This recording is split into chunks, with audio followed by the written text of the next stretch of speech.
Eu ia trazer uma ministração aqui, aí o Júnior fica assim: manda o texto, pastor, manda o texto.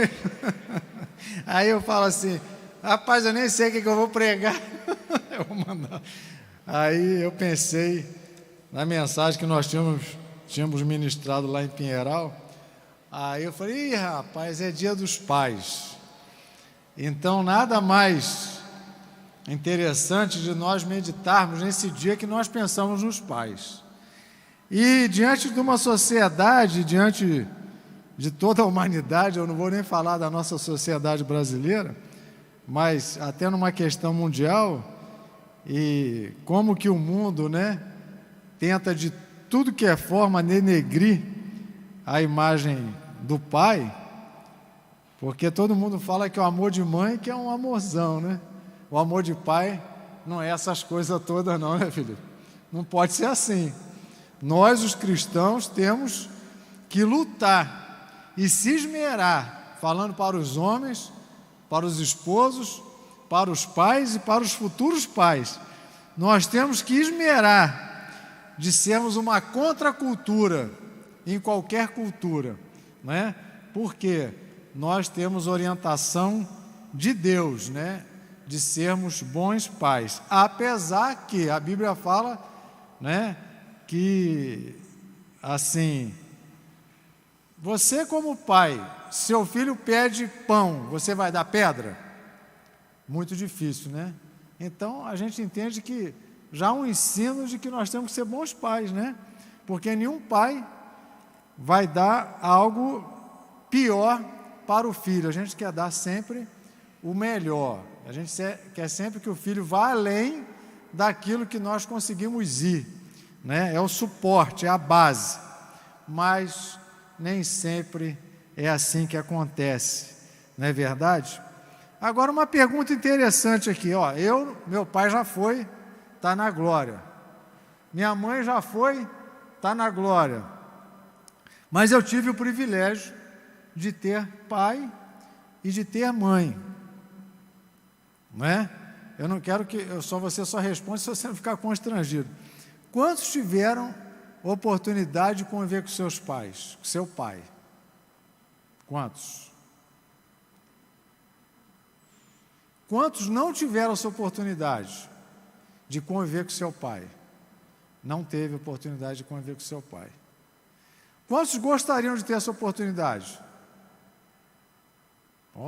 Tem gente que tem, Mas isso você não vai conseguir agora nessa vida, porque seu pai, você não tem, a não ser seu pai ainda está vivo. Está vivo, dos pais? Ou não? Já partiram? Já partiram? Então tá bom.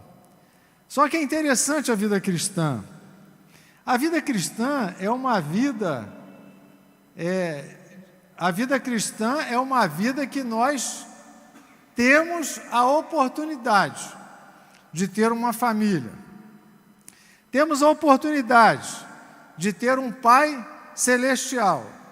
E temos a oportunidade de ter um relacionamento com esse pai celestial.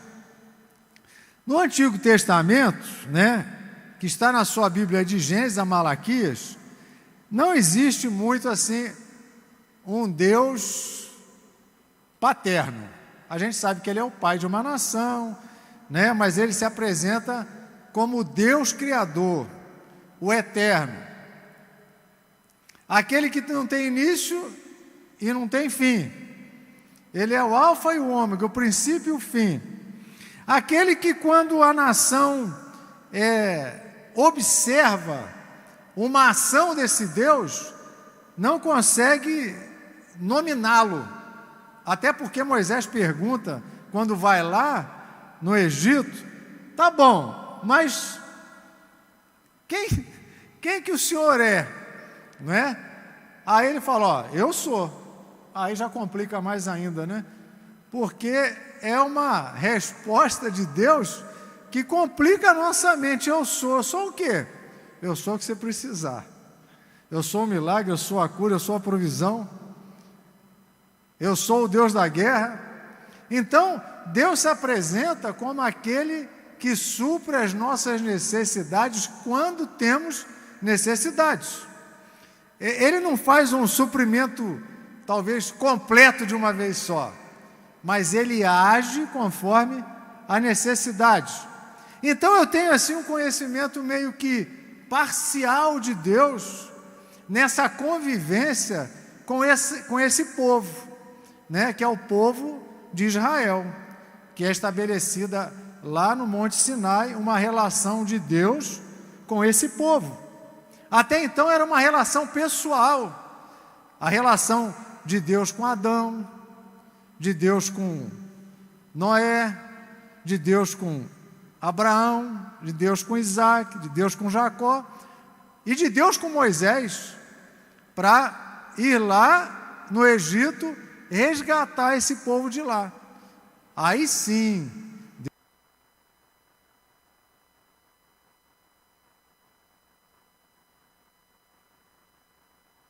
então Deus faz uma aliança com esse povo. E o fundamento dessa aliança: ouve, ó Israel, o Senhor teu Deus é o único Deus. Não é interessante?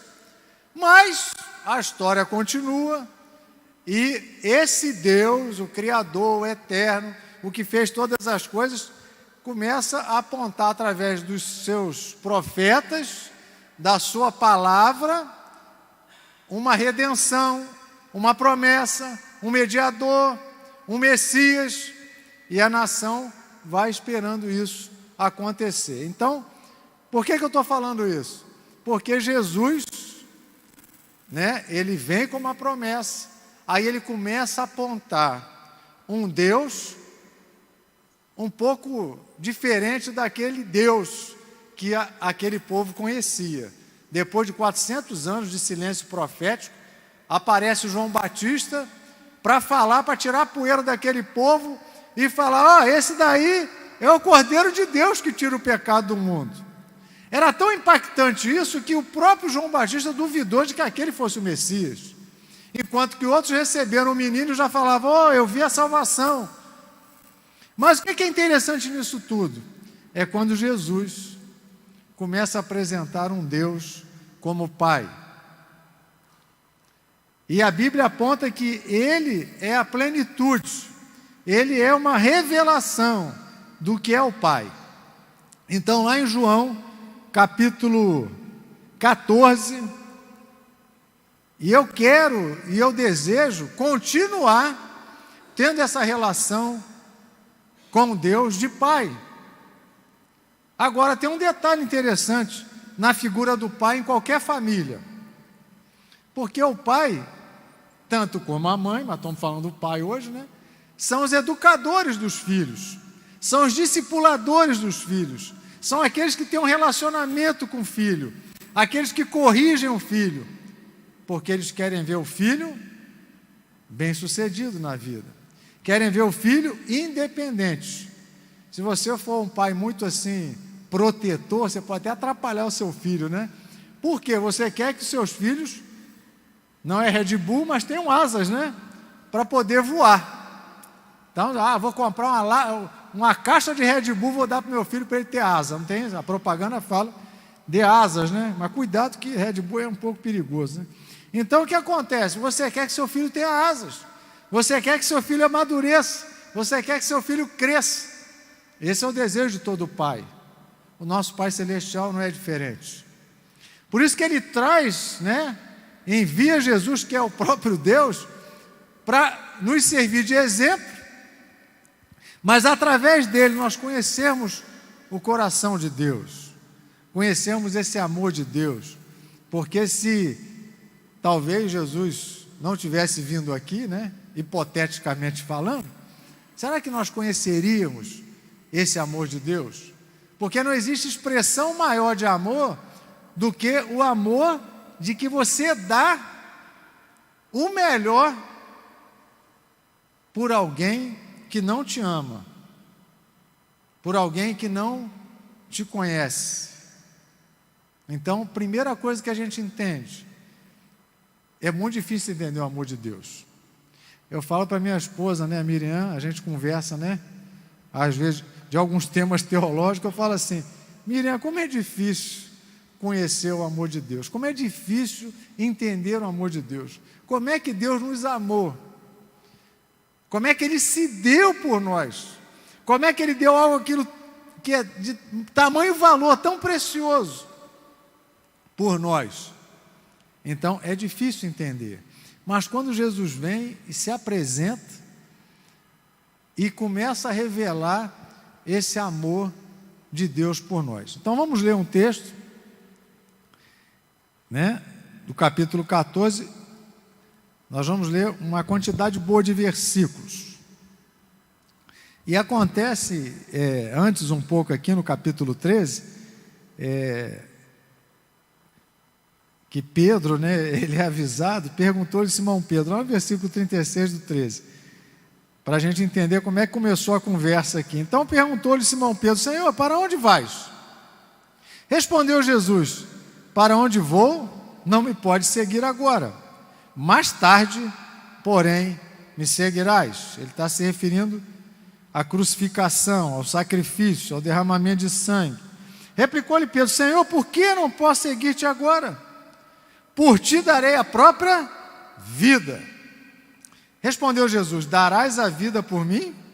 Em verdade te digo, que jamais cantará o galo antes que me negues 3 vezes. Aí, capítulo 14, não se turbe o vosso coração, credes em Deus, crede também em mim. Na casa de meu Pai há muitas moradas, se assim não fora, eu vou-lhe teria dito, pois vou preparar-vos lugar. E quando eu for e vos preparar lugar, voltarei e vos receberei para mim mesmo, para que onde eu estou, estejais vós também. É um versículo escatológico dos últimos dias, da volta de Jesus. Ele já está mostrando aqui, eu vou voltar e vou buscar vocês. Ele está falando isso para a gente hoje, viu, Vera? Eu vou voltar, Vera. Eu vou levar você para junto de mim. Tem um lugarzinho lá para você. Tem um lugarzinho para você, Wagner. Para você, Miriam, Renan, Ana. Cada irmão que está aqui tem um lugar. A palavra é a mesma, ela não passa e não vai passar até que se cumpra. Oh, que bom, eu vou estar com Jesus. Qual a palavra mais poderosa na terra? A palavra de Deus. E nesse tempo, a de Jesus, porque Ele é o próprio Deus. É Deus falando, não é o profeta que está falando. Não é o rei que está falando.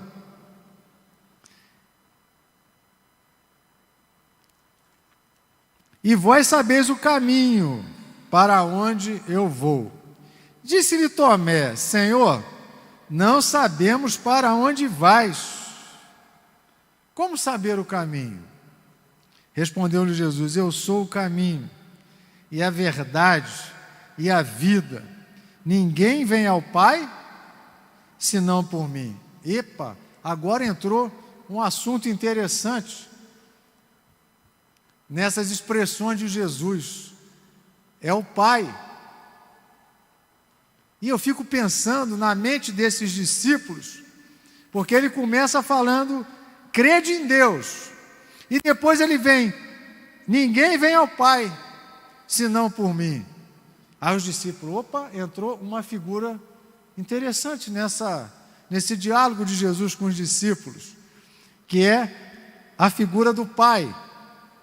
Bom, eles conheciam sobre Deus, sobre o Criador, sobre o Pentateuco, sobre os profetas, sobre os poéticos, sobre aqueles livros. Ele falou, rapaz, aconteceu algo diferente nessa nossa conversa. Eu não sei o que se passava na cabeça deles, mas propositalmente Jesus não ficava falando as coisas assim, vou falar por falar. Sempre há o objetivo de falar, sempre há o objetivo de ficar o registro. E se está registrado aqui é por quê? É porque é para nós também. Se vós me tivesses conhecido conhecerias também a meu Pai. Desde agora o conheceis e o tendes visto. Replicou-lhe Filipe. A turma estava prestando atenção, igual vocês aqui hoje. Tomé, agora Filipe. Senhor, mostra-nos o Pai, e isto nos basta. Então, essa apresentação como Pai é extremamente importante. Porque muitas vezes nós viemos de outras religiões, de outras culturas, de outros ensinamentos, da nossa família, talvez até da nossa escola, talvez até de uma escola teológica, né? Alguém estudou, de uma filosofia, de alguma coisa que você trouxe na mente e você de uma maneira assim deturpada, porque isso você aprendeu, não, isso aqui é a religião dos meus pais, a religião dos meus avós, isso aqui é algo que eu trago, é assim que eu penso, e até pensamos diferente em relação a Deus, porque no coração deles, eles pensavam num Deus que é o Deus de Israel, o Deus Todo-Poderoso, o Criador dos céus e da terra, o Eterno, aquele que opera maravilhas, mas era a relação que do Criador, daquele que estabeleceu lá no Sinai o Decálogo, daquele que o povo tinha medo de chegar perto do monte, e essas histórias iam passando de pai para filho, de pai para filho. Falou: filho, esse Deus é um Deus que consome, é um Deus que abre a terra e cai aqueles rebeldes dentro dela. Esse é o Deus que estabelece uma corda e se passa para o outro lado é fulminado. Esse é o Deus que colocou Moisés na fenda da rocha e Moisés só pode ver quando ele passou. Esse Deus jogou aquela turma lá de Egito tudo dentro do mar e afogou todo mundo, né? Quando eles passaram, matou todo mundo. Esse é um Deus tremendo, é um Deus de fogo, é um Deus de poder. Então a pessoa chega ali e fala: crede em Deus, crede também em mim, na casa de meu pai. Ele fala: que Deus é esse que se apresenta através de Jesus, que é o próprio Deus, como Pai? Então nós muitas vezes temos também isso, nós trazemos uma maneira deturpada de quem é Deus. Ele é tudo isso, mas Ele é Pai. E tem um texto que fala, em Hebreus, que Deus corrige os filhos que ama. E qual pai que não corrige um filho que ama? Porque sabe que os caminhos podem levar a caminhos de morte. Então você começa a ter uma noção: gente, Deus é Pai. Eu tenho um Deus que é meu Pai, que quer cuidar de mim. E às vezes nós bloqueamos a nossa comunicação com o Pai. Alguém já ficou de mal com o pai aí? Alguém já? É bom ou é ruim? Ficar de mal com o pai, não falar com o pai, não falar com a mãe. Não é bom. Se alguém fala que é bom, não é. Não é verdade? Meu pai me bateu, vou ficar de mal com ele, viu? Mas só que depois você fala: mas ele me bateu, que eu também merecia apanhar. Não é verdade? Mas então, continuando. Disse-lhe Jesus, Filipe, não é o Filipe presbítero, é outro Filipe: há tanto tempo estou convosco e não me tendes conhecido? Quem me vê a mim, vê o Pai. Como dizes tu, mostra-nos o Pai. Gente, irmãos, né? A maior dica de conhecer Deus é conhecer Jesus, né? A gente, quando vai para a Antiga Aliança e a teologia do Antigo Testamento, é uma teologia muito fundamentada na ética e na moral. E é uma exigência de se andar na linha, porque é assim que agrada o Pai. Não mudou muito não, porque agora a lei que era nas tábuas de pedra, elas entram nas tábuas de carne. Agora aquilo que você pode viver externamente, você tem que viver internamente. Aquilo que era pecar, porque você olhava né? Ou você tinha uma relação adúltera, agora só em você pensar você já adulterou. Então eu falei, rapaz, então a graça é muito mais profunda do que a lei. Eu falei, com certeza. Porque nesse tempo em que nós vivemos, a lei tem que estar dentro de nós. A gente peca no pensamento. Antes tinha que ser pego. Ih, rapaz, senta a pedra que pecou, porque viu. Mas se você pensou, opa, claro que o coração está sujinho, mas você pecou do mesmo jeito. Não é verdade? Só que é uma mudança muito drástica da lei para a graça. Todo mundo fala que a lei é pior. Eu falo que a graça é muito mais profunda e muito mais radical do que a lei. Então, continuando, a palavra, o conhecer o Filho, nós conhecemos o Pai. No versículo 10, 10 não, né? Onde que eu estou? Não, eu estou no 10, né? É o 10. Não creis que eu estou no Pai e que o Pai está em mim? As palavras que vos digo, não as digo por mim mesmo, mas o Pai que permanece em mim faz as suas obras. Jesus não é menor do que Deus. Jesus não é menor do que o Pai. Jesus é o Filho, que é o próprio Deus. É uma das coisas difíceis, né? A igreja conviveu um pouquinho com uma doutrina errada por causa disso. E aqui ele mostra exatamente isso. Ó. Eu e o Pai somos um. O poder do Pai e o poder do Filho são o mesmo poder. É como se Deus fala, eu vou me limitar a ser o Filho, mas eu sou Deus. Para a gente entender isso, que muita gente vem com essa doutrina errada, Jesus é o Filho, é uma criatura e tal. Não, ele se fez carne, mas ele é Deus. Então esse diálogo nos traz a dimensão de quem é Jesus. E quem olha para Jesus está olhando para quem? Nele reside toda a plenitude da divindade. É interessante a figura, né, lá da cruz com Jesus pregado. É uma figura, né? A gente tem a cruz vazia.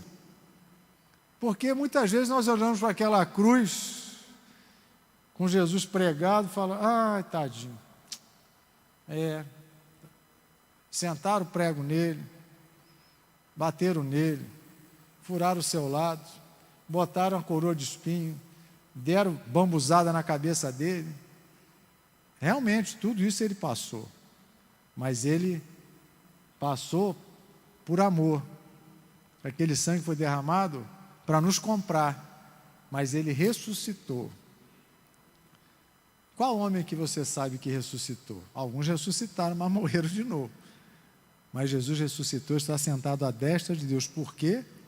Ele tem o poder sobre a morte. E nenhum outro homem teve esse poder até hoje, né? Por quê? Porque ele é um homem e ele é Deus.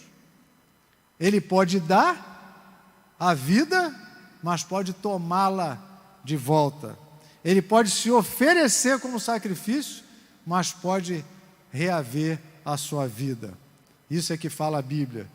Quem tem poder de dar e de retomá-la, foi o que aconteceu com Jesus.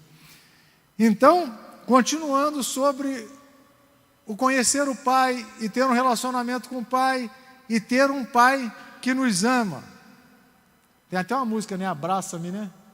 É muito bonita essa música, a gente ter esse relacionamento de filho com o Pai Celestial. 11. Crede-me que estou no Pai, e o Pai em mim. Crede ao menos por causa das minhas obras. Em verdade vos digo, que aquele que crê em mim, fará também as obras que eu faço, e outras maiores fará, porque eu vou para junto do Pai. Quem são esses? Somos nós. a igreja. Gente, mas será que a gente faz obra maior do que a de Jesus?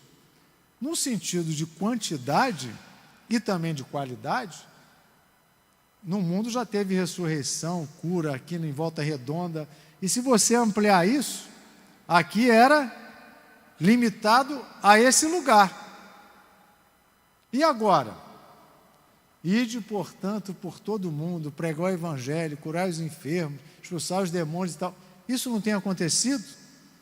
Isso tem acontecido de uma maneira muito, muito maior, no sentido de abrangência mundial. Não é verdade? Talvez alguém pense assim, rapaz, se Jesus ressuscitou Lázaro, eu vou ressuscitar o cemitério inteiro. Vamos lá, Felipe! Ou fizemos maior que ele, hein? Arrebentamos a boca do balão. Pode alugar lá os túmulos, porque vender para outro e alugar, né? Porque não tem mais túmulo, está tudo vazio, ressuscitou todo mundo lá. Mas eu creio que quando ele fala isso, e é a maneira que eu entendo, posso até estar errado, mas é que eu penso assim, gente, a multiforme sabedoria de Deus se deu conhecida através de nós. Porque aquele que era um unigênito, se torna o primogênito. E é uma multiplicação dos filhos de Deus. Porque todos aqueles que o receberam, tornaram-se filhos de Deus. Nós somos filhos de Deus. Você é filho de um Pai celestial. Ou será que você não duvida disso? Então você faz parte da família de Deus, quer dizer, o que era um, virou um monte, gente. Aí Satanás olha para você e fala, rapaz, o que eu arrumei? Não é verdade? O que eu arrumei? Agora ele ora pelo enfermo e é curado, agora o outro olha lá, é curado. Gente, não dá para segurar mais. Houve uma multiplicação dos seus filhos. E houve uma multiplicação dos milagres. E houve uma multiplicação de manifestações de Deus aqui na terra. Através de quem? Da igreja. Porque ela é uma multiforme sabedoria de Deus. Ela multiplicou o que era um. Não sai não. Ficar em Jerusalém até que do alto sejais revestido de poder. Porque na continuação do texto você vai entender isso. Vamos embora. Senão vai passar. Que horas são ali? 8h20? 8h20? Em verdade vos digo que aquele que crê em mim fará também obras maiores. 13. E tudo quanto perdides em meu nome, isso farei, a fim de que o Pai seja glorificado no Filho. A mediação. Por isso que a gente ora em nome de Jesus. Porque Ele é o mediador, é nosso advogado, está sentado à destra de Deus. Se você pecar, você tem um advogado. E esse advogado pagou o preço pelo seu pecado, que foi o sangue derramado lá na cruz. Se me pedires alguma coisa, em meu nome eu o farei. Por isso que há só, lá em Timóteo, há um só mediador entre Deus e os homens, Jesus Cristo, homem. Não tem outro. Se colocar outro na história aí, não vai chegar lá.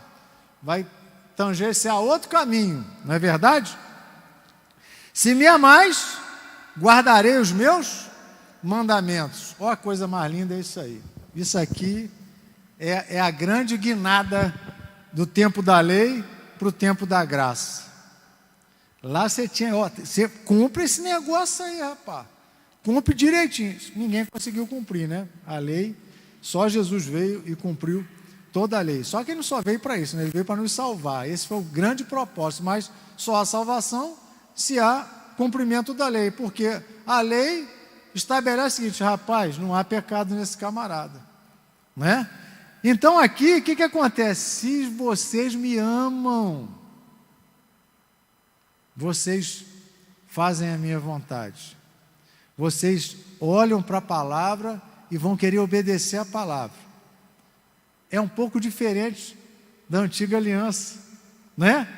Tem que cumprir, dente por dente, olho por olho. Se você fizer isso, corta a mão, fura o olho, Falei, rapaz, o negócio ficou pesado, né? Aqui é o seguinte, olha, se você me ama, você vai querer cumprir a lei. Se você ama o seu pai, você vai querer obedecer seu pai. Se você ama a sua mãe, você vai querer obedecer a sua mãe. Se você ama realmente o seu pai, você vai querer nesse dia fazê-lo feliz. Não é assim? Você tem um pai celestial. Você tem um pai que supre todas as suas necessidades. Por isso que eu falei, você tem vontade de ter um relacionamento com o pai? Sinta o prazer de fazer parte da família de um Deus que é pai. Que você pode orar e Ele vai ouvir a sua oração por meio de Jesus Cristo e querer satisfazer os desejos do seu coração. Claro que os desejos do seu coração sempre tem que estar fundamentado na palavra, porque se você ama, você guarda os mandamentos. Se você guarda os mandamentos, você vai aprender a orar como convém. Bom, continuaremos. E eu rogarei ao Pai, e Ele vos dará outro Consolador, a fim de que esteja para sempre convosco. A necessidade que o homem tem de ter um relacionamento com Jesus, ali naquele tempo, aqueles discípulos, nós também temos. Nós somos bem-aventurados, porque nós não vimos, mas nós cremos. Eles viram, e Jesus ia sair desse contexto de relacionamento, de proteção, de cuidado, de ensino. Aí ele fala assim, ó, talvez a gente tenha entendido muito bem isso aqui, ó, eu vou rogar ao Pai, e Ele vos dará outro Consolador. Quem é esse? O Espírito Santo. E quem é o Espírito Santo? É Deus.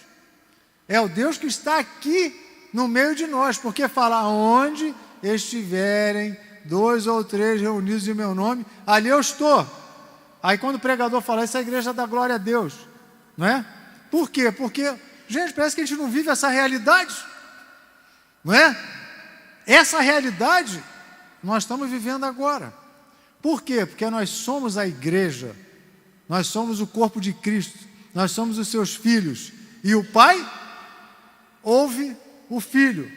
O Consolador veio ou não veio? Veio. E nós desfrutamos dessa presença. O Espírito da verdade que o mundo não pode receber, porque não o vê, nem o conhece. Vós o conheceis, porque ele habita convosco e estará em vós. Desfrute da presença do Espírito de Deus. Aonde quer que você vá. A gente observa às vezes as pessoas quando chegam na igreja, e isso é muito importante, né? Você ter essa reverência num lugar de adoração, num lugar de culto. A pessoa chega com outra roupa, cheia de reverência. Aí eu fico pensando, o que é reverência em relação a Deus e ao Espírito Santo? Aonde quer que você vá? Aonde eu vou fugir da tua face, Senhor? Se eu subo no mais alto monte, tu estás lá. Se eu vou ao mais profundo mar, estás lá também. Não tenho onde me esconder. Ou dentro de uma caverna, ou no alto do monte, ou mergulhando no mais profundo mar. Esse dia eu estava assistindo um programa, de uma turma doida, né? Até morre a turma, que vai mergulhando, sem nada, só no pulmão. Aí o cara vai a 100 metros de profundidade. Falei, rapaz, que loucura, nem luz tem lá. E a pressão só vai aumentando, né? Assustadoramente, uma coisa de maluco. Aí depois o cara volta, que prazer, né? Aí eu fico pensando, será que... Aí ele fala assim que na hora que ele chega lá no profundo, o relato dos camaradas, dos mergulhadores, que é uma sensação maravilhosa, parece que ele está em outro lugar. Realmente pode até chegar em outro lugar, né? Porque pode morrer. Mas eu falo assim, será que é uma sensação de fugir de toda aquela realidade? Eles sentem bem, mas fica no fiapo, como diz o outro, no fiapo da navalha, porque normalmente essas pessoas morrem chegando na flor da água, né?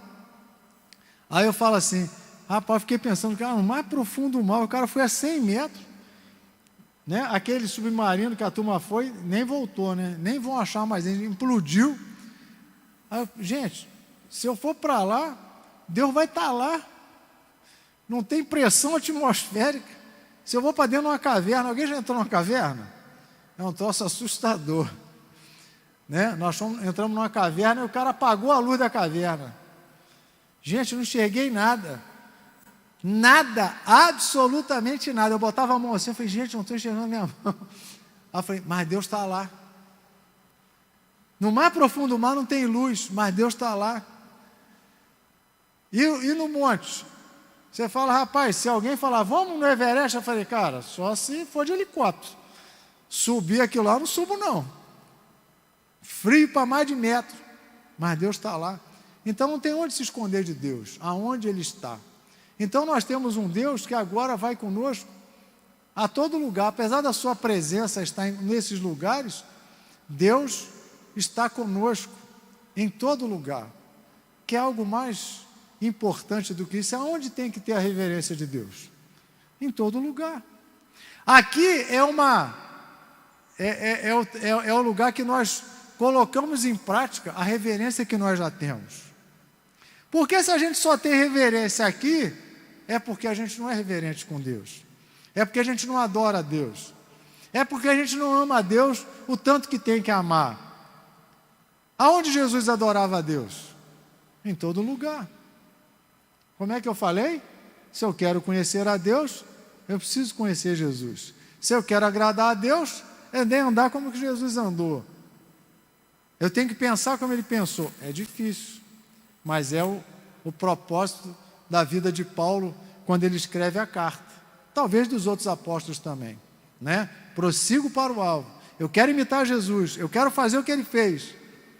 Aí nós vamos fazer automaticamente aquilo para o qual nós somos chamados para fazer. Viver uma vida digna, uma vida exemplar, uma vida em que flua o Evangelho através de nós. Por quê? Porque nós nos relacionamos com o Pai. Não só pode ser na igreja, tem que ser em todo lugar. Não vos deixareis órfãos, voltarei para vós outros. Coisa maravilhosa, né?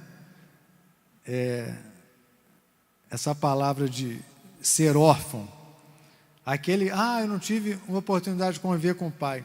Eu não tive essa experiência. Meu pai morreu novo. Meu pai saiu de casa. Meu pai me abandonou.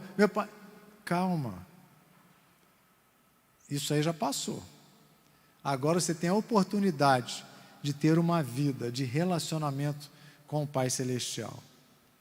E Ele vai suprir, vai curar, vai restaurar a sua alma, as feridas da sua alma. Porque Deus não só cura feridas físicas, Ele cura também feridas emocionais. Ele fala, eu não vou deixar vocês órfãos, não, fica tranquilo. Eis que estarei convosco todos os dias da sua vida. Não é um Deus que nos salva no presente e vai nos salvar lá no futuro. É um Deus que nos salva e se relaciona conosco como Pai. Qual tempo? Todo o tempo. Eu estarei convosco todos os dias, até a consumação dos séculos. Ainda por um pouco e o mundo não me verá mais, vós, porém, me vereis, porque eu vivo, vós também vivereis. A proposta de vida eterna não começa no final, começa no agora. A gente tem essa visão muitas vezes de que não, eu faço para ter. Não, quem fez foi Deus. Você recebe para ter a vida eterna. Você recebe Jesus, recebe a salvação, se arrepende e você já tem a vida eterna. Por que ele fala aqui? O mundo não vê isso. O mundo vê a religião. Vou falar assim, o mundo vê o nosso CNPJ, mas não vê a essência da igreja, não vê a vida. Ele fala de vida, essa vida o mundo não vê. Mas ele fala, vocês vão ver, porque eu estou vivo. Porque senão, a gente está crendo em quem está morto. Deus não é Deus de mortos. Não é verdade? Então todos que morreram estão mortos ou estão vivos? Abraão, Isaac, Jacó, Elias, Samuel, Eliseu, Abacuque, Amós, João, Pedro, estão vivos ou estão mortos? Estão vivos. Deus não é Deus de mortos. A vida deles não acabou. Nós vamos passar da morte para a vida, não da morte para a morte. Não da vida para a morte, mas é da morte para a vida. Então como é que Deus é Deus de morto? Se eu passo da morte para a vida, do outro lado eu não estou morto, eu estou vivo. Então Deus não é Deus de mortos, é Deus de vivos. Quando ele fala, olha, por um pouco e o mundo não me verá mais, vós porém me vereis, porque eu vivo. Vós também vivereis. Naquele dia, vós conhecereis que eu estou em meu Pai, e vós em mim, e eu em vós. A coisa mais linda do mundo é essa família de Deus, essa mistura de relacionamento. Eu fico pensando assim, na eternidade e nessa multiforme sabedoria, e ele está falando aqui de uma maneira lá no final dos tempos, né? A gente chama de escatologia, ou os últimos dias, ou quando tudo vai se cumprir e tal. Só que ele está falando exatamente disso, naquele dia. Uma vez o pastor me perguntou, o que você vai ver lá no céu? O Pai, o Filho e o Espírito Santo. Eu falei, acho que eu vou ver os três, né? Jesus ressuscitou, toca em mim, sou eu, rapaz. Tomé fala, eu tenho que tocar, eu vou tocar nele. E rapaz, é mesmo, é Jesus. Deixa eu comer um negocinho aí. Jesus está vivo, eu tenho que vê-lo. Ele me comprou com seu sangue, é meu advogado junto ao Pai. Naquele dia, vós conhecerei que eu estou no Pai, e vós em mim, e eu em vós. Então, é algo interessante, vai ser algo impactante para a nossa vida. Agora, hoje nós vivemos um momento de comunhão com esse Pai. E esse é o desejo do meu coração, que nós tenhamos esse relacionamento de um Deus que é Pai. Aquele que tem os meus mandamentos e os guarda, esse é o que me ama. Antes ele falou, aquele que me ama, faz, cumpre, observa e põe em prática meus mandamentos. E ele fala, bom, se você tem meus mandamentos, e você os guarda, guardei, a tua palavra, no meu coração, para não pecar contra ti. Irmãos, a gente fala, a gente tem que amar a palavra, a gente tem que amar a palavra, porque é a palavra de Deus. Não é idolatrar a palavra, mas essa palavra me apresenta a Deus, me apresenta o Filho e me ensina a agradar o Pai. Então, aquele que tem os meus mandamentos e os guarda, esse é o que me ama. E aquele que me ama será amado por meu Pai. E eu também o amarei e me manifestarei a Ele. Isso aqui é lindo demais. O manifestar de Deus na nossa vida depende da nossa vida de relacionamento com Ele. E esse relacionamento só se dá se eu conhecer os mandamentos dEle. Porque senão a gente começa a trabalhar naquilo que a gente acha que é certo. Eu converso com a Miriam assim, eu vou assistir o futebol lá, hoje o Fluminense fez um gol bonito, Felipe. Um golaço, rapaz.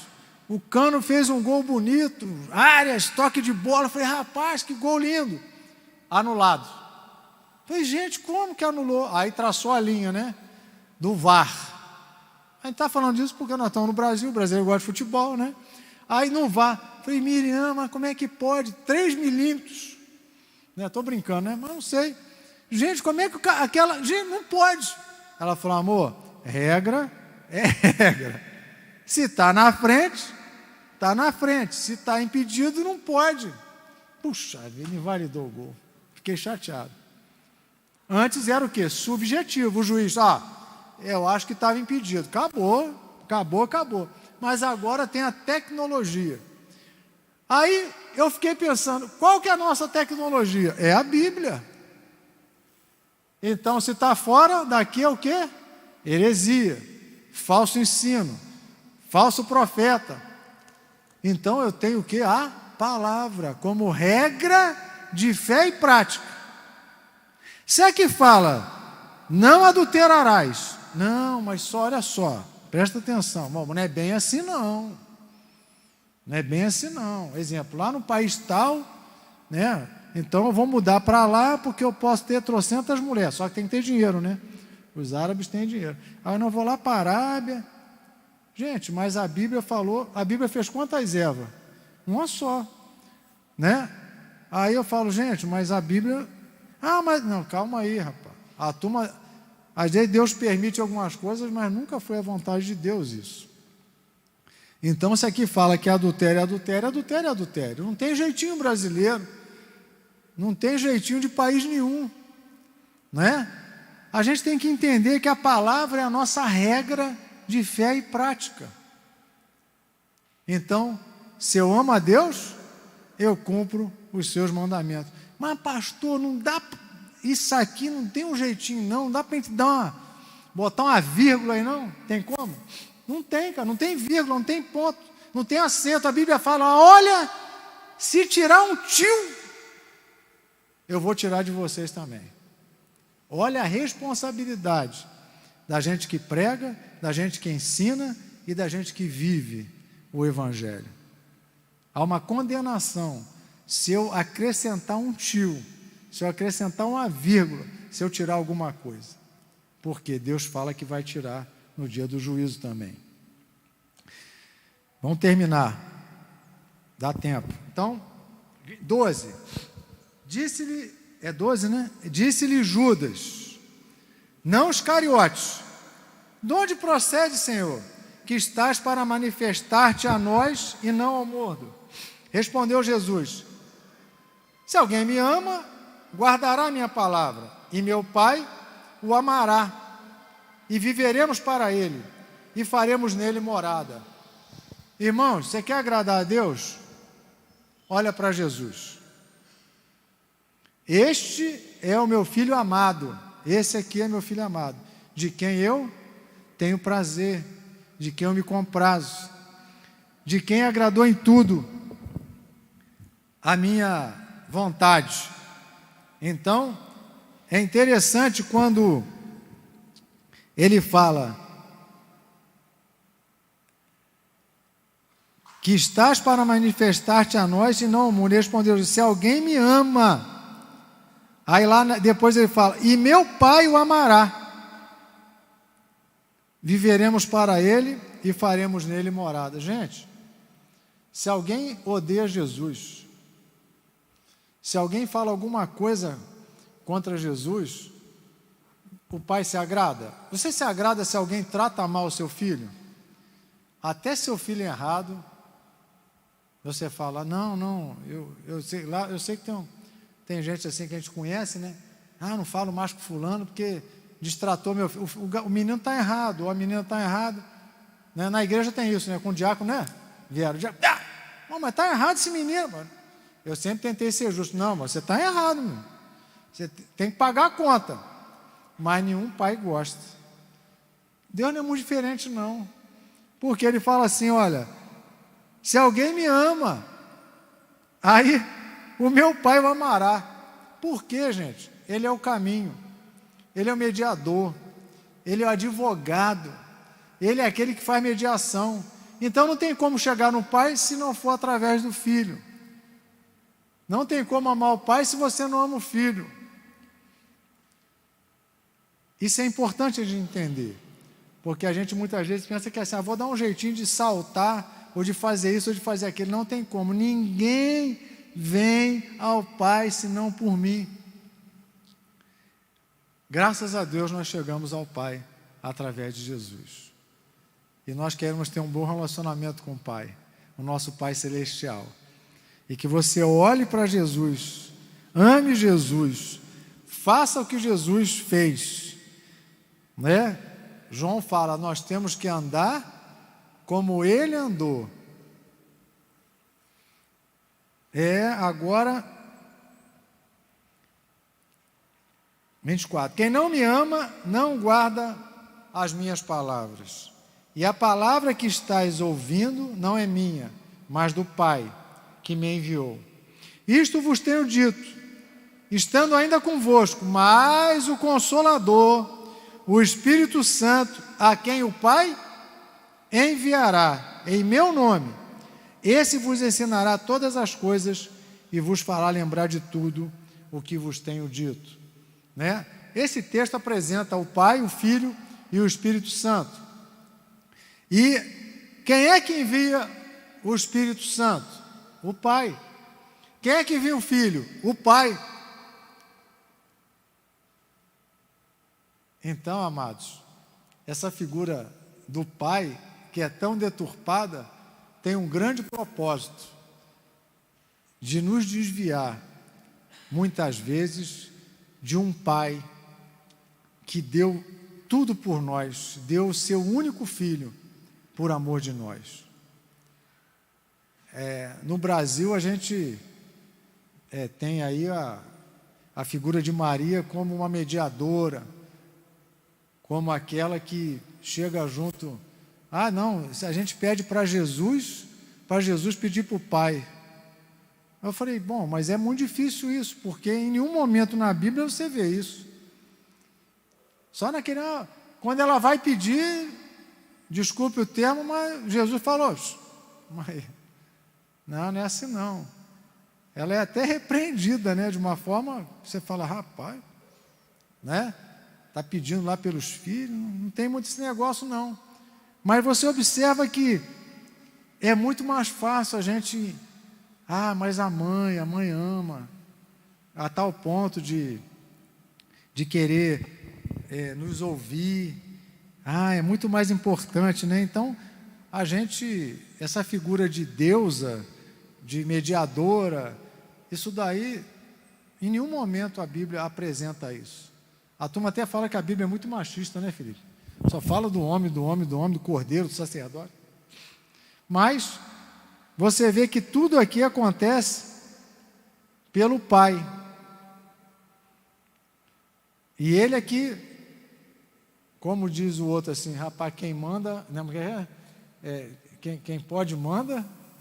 Não, como é que é o negócio que eu esqueci? Quem pode manda, você sabe, não. E quem tem o juízo obedece. Não tem esse negócio? Quem pode manda e quem tem juízo obedece. É mais ou menos por aqui. O Pai manda, o Pai providencia, o Pai faz, o Pai envia. Então a melhor coisa é a gente obedecer ao Pai, nosso Pai Celestial. E ele fala o quê? Olha, o Espírito Santo está aqui. Quem nos ensina? O Espírito Santo. Quem nos consola? O Espírito Santo. E quem enviou? O Pai. Muito obrigado, Pai, pelo Espírito Santo. 27. Deixo-vos a paz, a minha paz vos dou. Não vou lá dou como o mundo a dá. Não se turbe o vosso coração, nem se atemorize. Ouvistes que eu vos disse, vou e volto para junto de vós. Se me amasses, alegar-vos-ias que eu vá para o Pai, pois o Pai é maior do que eu. Disse-vos agora, antes que aconteça, para que quando acontecer, vós creiais. Já não falarei muito convosco, porque aí vem o príncipe do mundo, e ele nada tem em mim. Contudo, assim procedo, para que o mundo saiba que eu amo o Pai, e que faço como o Pai me ordenou. Levantai-vos e vamos daqui. É interessante a gente entender a posição de Jesus nesse tempo, que ele está como filho que vai ser entregue, vai morrer por nós, e ele fala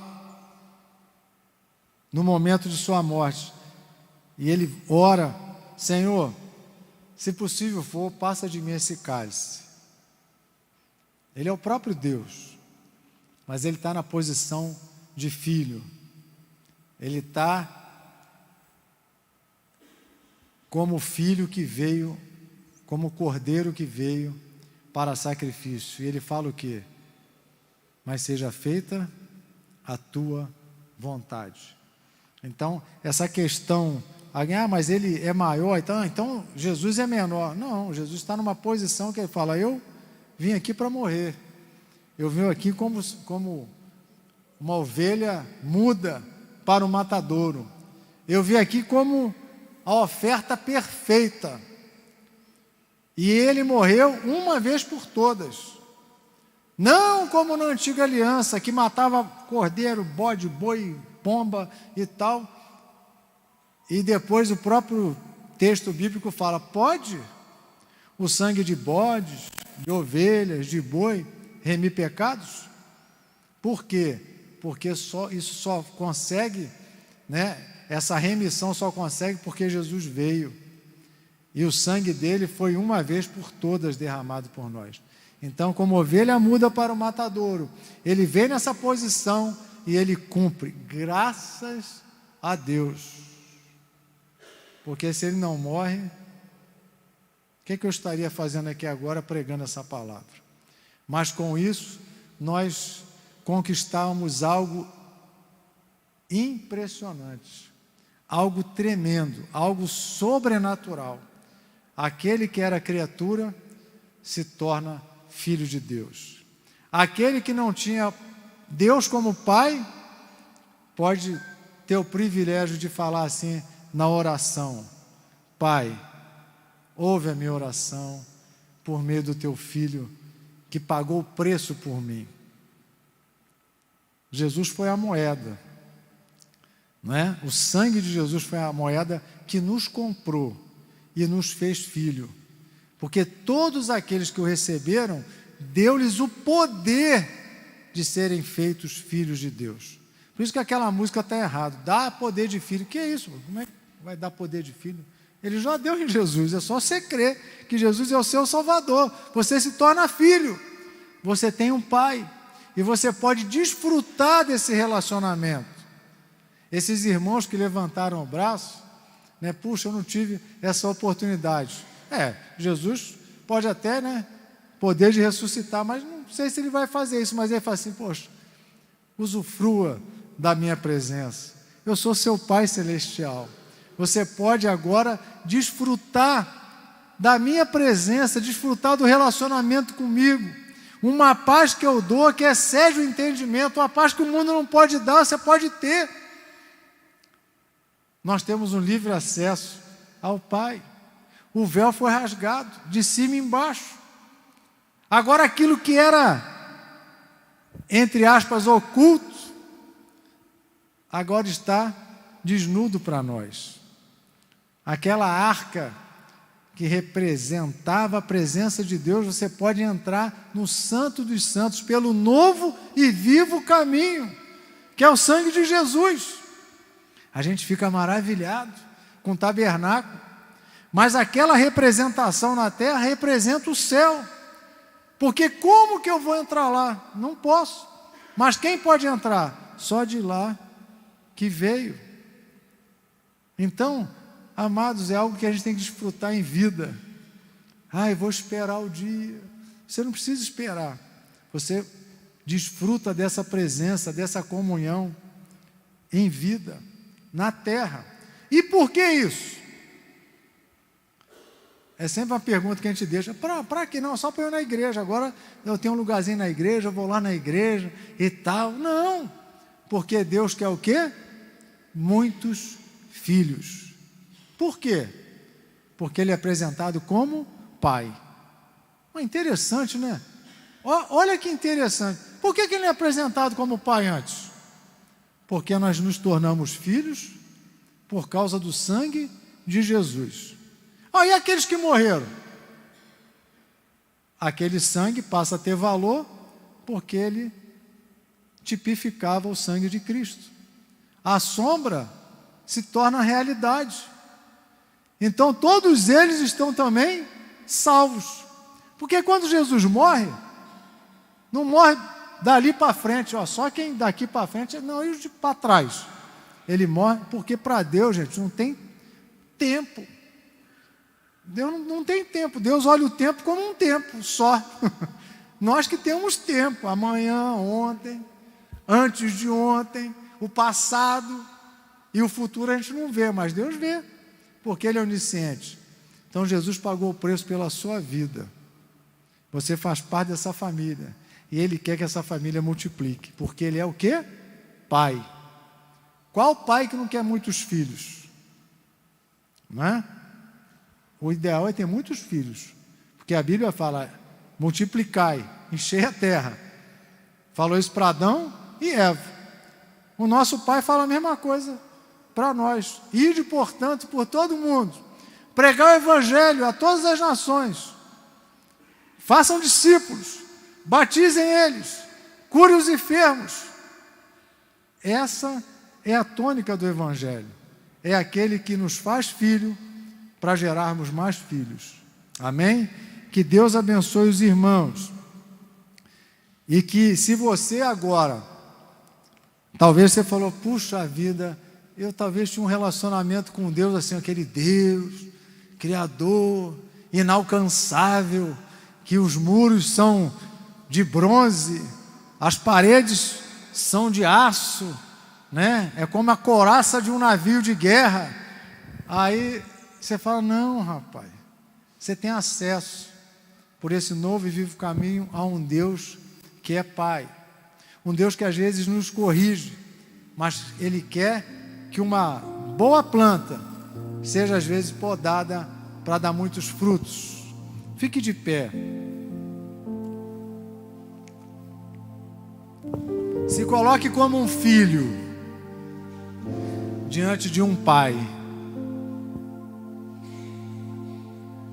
Esse Deus, Criador de todas as coisas, é apresentado por Jesus como um pai.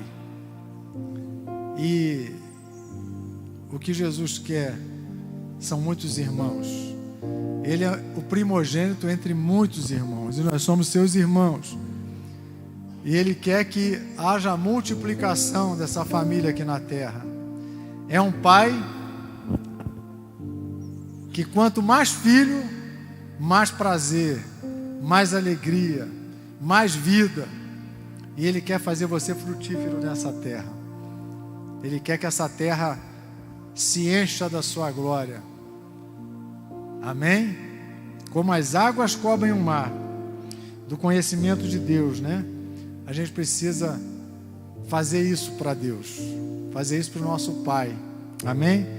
Coloque a mão no seu coração agora. Se derrame na presença do seu Pai Celestial. Se você não teve essa experiência aqui na terra com o seu Pai carnal, né? Aquele que gerou você, você tem essa experiência de amor. Que o amor do Pai invada o seu coração esta noite. Que você desfrute dessa presença de tal forma que contagie outras vidas que gostariam de conhecer o seu Pai Celestial. Pai, muito obrigado pela Tua palavra. Muito obrigado por Jesus que o Senhor ofertou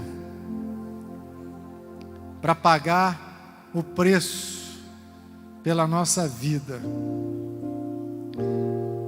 porque estávamos mortos em delitos e pecados, mas a Tua graça nos alcançou e nos tornamos Teus filhos, através do sangue comprado lá na cruz do Calvário. Muito obrigado pelo teu Espírito enviado na terra. O Senhor não nos deixou órfãos. E Jesus nos fala através da tua palavra que estaria conosco todos os dias enquanto estivermos aqui na terra. Até o dia que o Senhor há de voltar e vem buscar a tua família, a tua igreja, a tua noiva. E que o teu Espírito, ó Deus, complete a obra em nós. Porque tu vens buscar, ó Deus, uma igreja santa, uma igreja pura. E nós queremos, ó Deus, participar desse evento. E que haja multiplicação neste lugar dos teus filhos. É o que nós pedimos em nome de Jesus. Senhor, cura o nosso coração. A carência que muitas vezes nós tivemos de não termos pai aqui na terra. Mas agora, Pai, nós temos um celestial e queremos desfrutar da comunhão e do relacionamento. Que essa paz, a paz que Jesus deixa para nós, invada a nossa alma, possa ser tão profunda e tão grande em nós, que através de nós vidas queiram te conhecer o Senhor, porque foi para isso que o Senhor chamou a igreja, para fazer o teu nome conhecido em toda a terra. Sê conosco esta noite, abençoa cada família, cada vida que veio aqui, cada um daqueles que estão nos assistindo, que possam desfrutar da tua presença, do teu amor, da tua graça, da tua salvação. É o que nós te pedimos. Leva-nos para os lares, debaixo do teu cuidado, da tua proteção, da tua mão protetora sobre nós. É o que nós te pedimos no nome de Jesus. Amém. Obrigado por nos assistir. Curta, comente, compartilhe, inscreva-se neste canal, ative o sininho e que Deus te abençoe.